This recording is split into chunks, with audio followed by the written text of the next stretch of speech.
আসসালামু আলাইকুম, welcome back to my channel. আজকে আমি আপনাদেরকে রান্না করে দেখাবো দেশি রাজহাঁসের মাংস।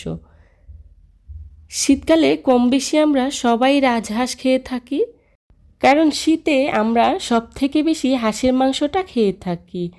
হাঁসের গায়ে যে স্কিন থাকে সেটাতে শীতে প্রচুর পরিমাণে তেল জমা হয়, তাই শীতে আমরা বেশিরভাগ হাঁসের মাংসটা খেয়ে থাকি। আর এই রাজহাঁসের মাংসটা কিভাবে পারফেক্টভাবে রান্না করতে হয় সেটাই আজকে আমি আপনাদের সাথে শেয়ার করব। আশা করছি আমার আজকের এই রেসিপিটি আপনাদের কাছে খুব ভালো লাগবে। ভালো লাগলে একটি লাইক দিয়ে পুরো ভিডিওটি কন্টিনিউ করবেন প্লিজ। তাহলে চলুন দেখে নেই রেসিপিটি।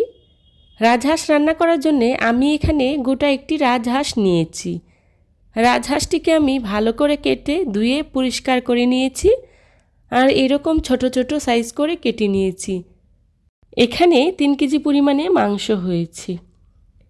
এখন রাজহাঁস রান্না করতে কী লাগছে চলুন আমরা রান্না করতে করতে জেনে নেই।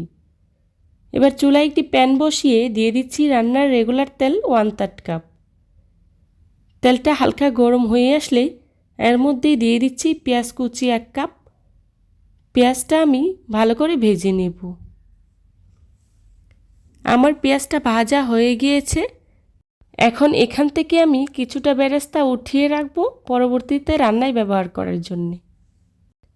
এখন এর মধ্যেই দিয়ে দিচ্ছি পেঁয়াজ রসুন বাটা 1 কাপ। পেঁয়াজ রসুনটা আমি ভালো করে ভেজে নেব, যাতে করে এর কাঁচা গন্ধটা চলে যায়। এর মধ্যেই দিয়ে দিচ্ছি তেজপাতা, এলাচ, দারুচিনি, লবঙ্গ আর গোলমরিচ কয়েকটি। এবার সবগুলো উপকরণ পেঁয়াজ রসুনের সাথে ভালো করে ভেজে নেব। ভাজা হয়ে গিয়েছে। এখন এর মধ্যেই দিয়ে দিচ্ছি পানি 1 কাপ। পানিটা দিয়ে আমি গুঁড়া মশলা ইউজ করব। দিয়ে দিচ্ছি 1/3 কাপ মরিচের গুঁড়া, হলুদের গুঁড়া 2 চা চামচ, জিরা গুঁড়া 2 চা চামচ, ধনিয়া গুঁড়া 2 চা চামচ, আদা বাটা 2 টেবিল চামচ, লবণ 2 চা চামচ। এখন সবগুলো মশলা আমি ভালো করে মিশিয়ে নেব। তারপর ঢাকনা দিয়ে ঢেকে 5 মিনিটের মতো কষিয়ে নেব।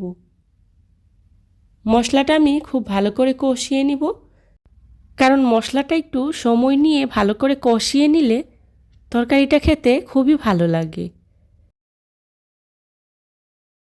ফিরে এলাম 5 মিনিট পর। আমার মশলাটা কষানো হয়ে গিয়েছে। দেখুন তেলটা উপরে ভেসে উঠেছে। এখন এর মধ্যে দিয়ে দিচ্ছি আগে থেকে কেটে পরিষ্কার করে রাখা রাজহাঁসের মাংস। এখন মাংসগুলোকে আমি মশলার সাথে নেড়ে ভালো করে মিশিয়ে নেব।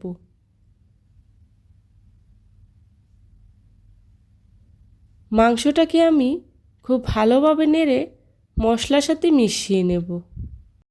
মাংসগুলোকে আমি মশলার সাথে ভালো করে মিশিয়ে নিয়েছি। এখন ঢাকনা দিয়ে ঢেকে 10 মিনিটের মতো কষিয়ে নেব। ফিরে এলাম 10 মিনিট পর। দেখুন মাংসটা থেকে কত পরিমাণে তেল উঠেছে এবং পানিও উঠেছে।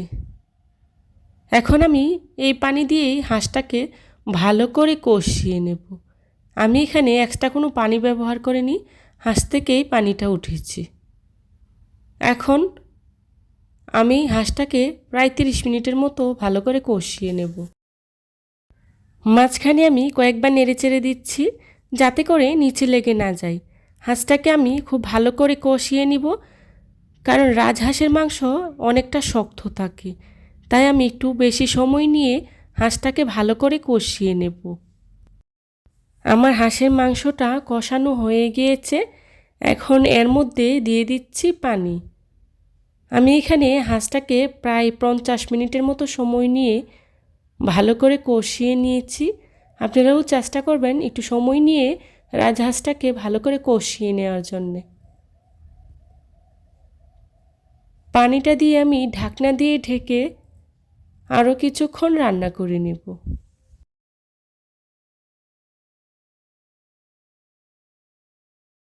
আমার রান্নাটা প্রায় হয়ে গিয়েছে। দেখুন ঝোলটা অনেকটাই টেনে গিয়েছে।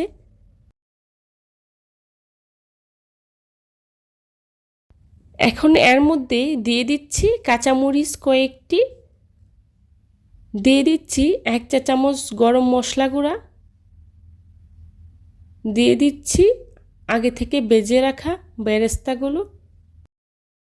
এখন একটু ভালো করে নেড়ে মশলাটা মাংসের সাথে মিশিয়ে নেব। চেষ্টা করেছি খুবই সহজভাবে আজকের এই রাজহাঁস রান্নার রেসিপিটি আপনাদের সাথে শেয়ার করার জন্যে।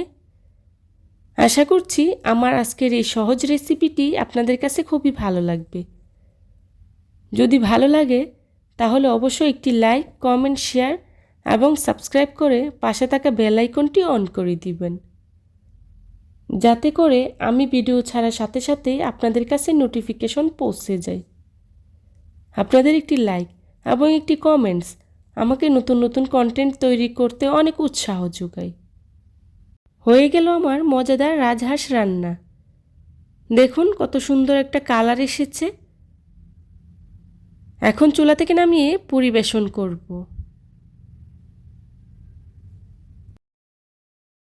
শীতকালে আমরা সবাই হাঁস খেতে খুবই পছন্দ করি। আশা করছি আমার আজকের এই রাজহাঁস রান্নার রেসিপিটা আপনাদের কাছে খুবই ভালো লেগেছে। যদি ভালো লাগে তাহলে বাসায় একবার হলেও ট্রাই করে দেখবেন, আর কেমন হয়েছে আমাকে কমেন্টস করে জানাবেন। যারা এতক্ষণ ধৈর্য সহকারে আমার ভিডিওটি দেখেছেন তাদেরকে জানাই অসংখ্য ধন্যবাদ। এ ধরনের সব ঘরোয়া ও মজার মজার রেসিপি পেতে আমার চ্যানেলটি ভিজিট করে আসবেন প্লিজ। যারা আমার আজকের এই রেসিপিটি ফেসবুক পেজ থেকে দেখছেন অবশ্যই আমার ফেসবুক পেজটি একটি লাইক দিয়ে ফলো করে দিবেন প্লিজ। আমার চ্যানেলে আরও মজার মজার হাঁস রান্নার রেসিপি রয়েছে, আপনারা চাইলে ভিজিট করে আসতে পারেন।